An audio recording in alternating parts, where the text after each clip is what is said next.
सबसे पहले राहुल जी, आपका हमारे कार्यक्रम में स्वागत है। धन्यवाद। 21 मई को बहुत ही महत्वपूर्ण दिन है, जब ऐसे विद्यार्थी जो कि कॉम्पिटिटिव एग्ज़ाम की तैयारी करते हैं उनके लिए महत्वपूर्ण दिन है, क्योंकि इस दिन एमपीपीएससी का एग्ज़ाम होने वाला है। और एमपीपीएससी का एग्ज़ाम होता है तो काफ़ी महत्वपूर्ण एग्ज़ाम होता है।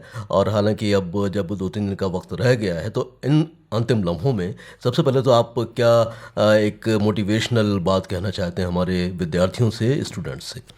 देखिए, मैं सबसे पहले यही कहना चाहूँगा कि एमपीपीएससी हो चाहे कोई भी एग्ज़ाम हो, ये एक एग्ज़ाम ही है। और हम लोग इस स्टेज पर जब ग्रेजुएट हो जाते हैं तो करीब फॉर्मल पहले 12 साल और 3-4 साल की बाद की पढ़ाई, 16-17 बड़े एग्ज़ाम पास करके हम लोग यहाँ तक पहुँचते हैं। तो एग्ज़ाम से मत डरिए, तो एग्ज़ाम को एग्ज़ाम के जैसे लीजिए और बिना प्रेशर के एग्ज़ाम दीजिए। पढ़ाई के समय प्रेशर लेना चाहिए, एग्ज़ाम के समय प्रेशर नहीं लेना चाहिए। और जब बहुत सारे विद्यार्थी इस समय अपीयर हो रहे हैं, लाखों विद्यार्थी एमपीपीएससी में, और तैयारी भी कई लोग अपने अपने लेवल पे कर रहे हैं। कोई कोचिंग के माध्यम से कर रहा है, कोई सेल्फ स्टडी कर रहा है, कोई सोशल मीडिया के माध्यमों का इस्तेमाल कर रहा है। कौन कौन से स्तरों पर आप ये देख रहे हैं कि इसकी तैयारी की जानी चाहिए ताकि हम इसमें सफलता की तरफ आगे बढ़ सकें? इस समय लॉन्ग टर्म कुछ भी नहीं है, हम लोगों को रिवीजन करना पड़ेगा ये लास्ट स्टेजेस पर। बहुत ज़्यादा रिवाइज करने की कोशिश ना करें। आपने जो साल भर पढ़ाई की है वही काम आने वाली है। और बिल्कुल सोच कर चलिए कि आपने जो पढ़ा है पेपर वहीं से आते हैं। सबके पास तकरीबन एक से नोट्स हैं, जो पेपर अच्छा करके आएगा पास वही होगा। तो हमेशा अपने आप पर कॉन्फिडेंस रखें।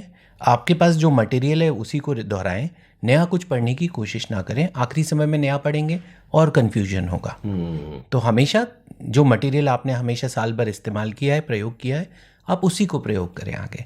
और लास्ट स्टेजेस पे बहुत कुछ नया नहीं पढ़े, उससे दबाव बहुत बनता है। राहुल जी, आपने देखा होगा कि बहुत सारे लोगों के कई बार पहले प्रयास ही सफल हो जाते हैं, और बहुत सारे विद्यार्थी ऐसे भी होते हैं जो लगातार कई सालों से भी तैयारी करके एग्ज़ाम देते हैं, लेकिन उनको कामयाबी नहीं मिलती।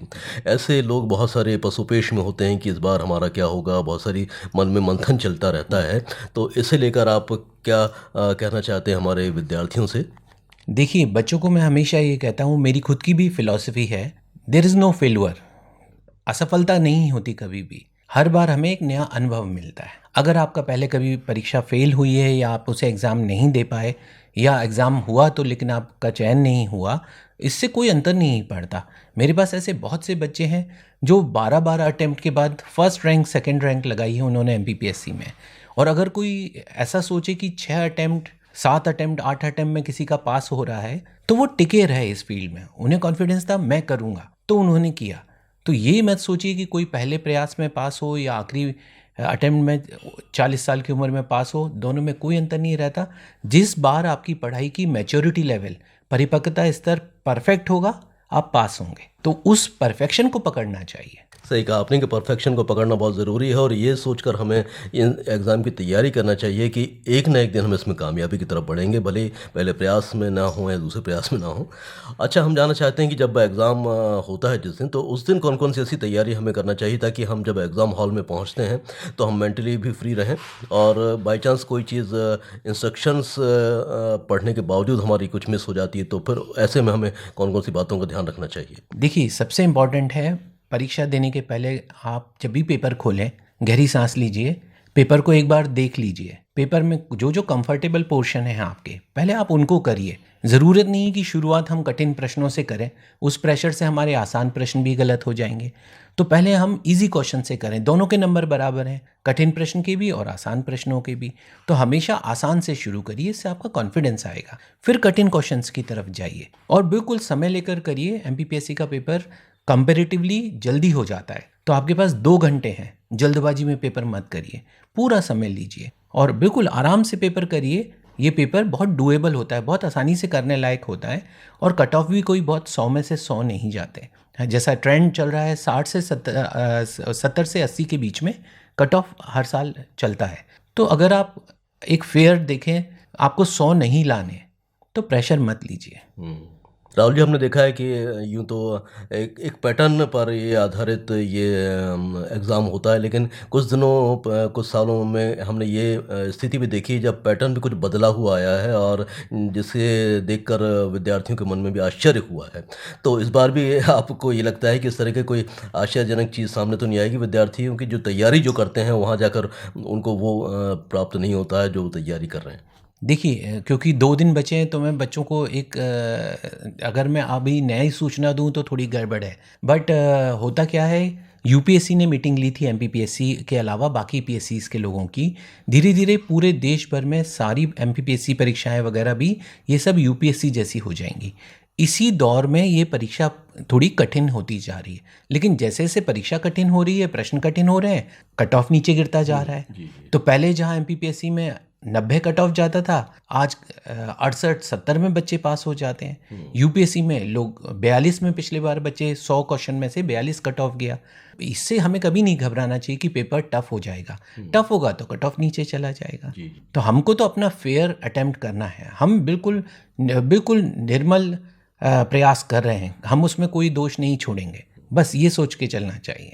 2 पारियों में ये एग्ज़ाम होना है, तो उन 2 पेपरों के बारे में संक्षेप में हमारे श्रोताओं को बताएं। देखिए, पहला प्रश्न पत्र आपका जो होगा वो सामान्य अध्ययन का जनरल स्टडीज़ का होगा, मेरिट उसी पर बनेगी। सेकंड पेपर जो होगा वो सीसेट कहते हैं जिसको हम लोग सामान्यतः, और उसमें सिर्फ पास होना है। 100 में से आपको 33 प्रश्न करने हैं सही। सेकंड में बहुत आसान होता है क्योंकि हिंदी भी आती है, निर्णयन भी आता है। तो वो मैंने अपने उसमें कभी नहीं देखा क्लासेस में भी और अनुभव में कि सेकंड पेपर एमपीपीएससी में कोई फेल करता हो। तो सारा फोकस अपन फर्स्ट पेपर पर रखें। 1-2 बार सेकंड पेपर दोहरा के देख लें कि आता क्या है। ऐसा ना हो कि हम वहाँ जाके फंस जाएं। बस बाकी हमको पूरा ध्यान तो पहले पेपर पर रखना है, मेरिट उसी पर आने वाली है। तो इससे पहले की बातचीत को समाप्त करें, राहुल जी, कुछ ऐसी बातें हमारे विद्यार्थियों से ज़रूर कहते हैं जो उनके मन में उत्साह भर दें और ऊर्जा भर दें, ताकि ये जो प्रीलिम्स हो रहा है एमपीपीएससी का वो उन्हें कामयाबी की राह दिखाए। देखिए, हमेशा बच्चों को एक चीज़ सोच के चलना चाहिए कि मैं अपना बेस्ट करने वाला हूँ, ये मेरा करियर है। अच्छा बुरा कोई चीज़ नहीं होती है, कॉम्पिटिटिव एग्ज़ाम है, हर बच्चा अच्छा है। 90 पर भी आप फेल हो सकते हैं अगर कट ऑफ 91 चला गया, और 40 पर भी आप पास हो सकते हैं अगर कट ऑफ 39 चला गया। तो कभी ये नहीं सोचना चाहिए कि मुझसे अच्छे लोग हैं या मैं खराब हूँ। सारे बच्चे बहुत अच्छे होते हैं, उन्हें अपना बिल्कुल बढ़िया प्रयास करना चाहिए। और मुझे लगता है जिन बच्चों ने ज्ञान को अपना करियर बनाया है, पढ़कर वो नौकरी लेना चाहते हैं, उनसे अच्छे बच्चे तो समाज में वैसे ही नहीं होंगे कहीं। तो आप लोग बहुत अच्छे बच्चे हैं बच्चों, बहुत मेहनत करिए। मैं आशा करता हूँ आप सब अधिकारी बने। धन्यवाद। इतने महत्वपूर्ण और मोटिवेशनल विचारों के लिए राहुल जी हम आपके बहुत बहुत आभारी हैं। इतना समय जो आपने दिया, हमसे बातचीत करी, thank you so much. Thank you.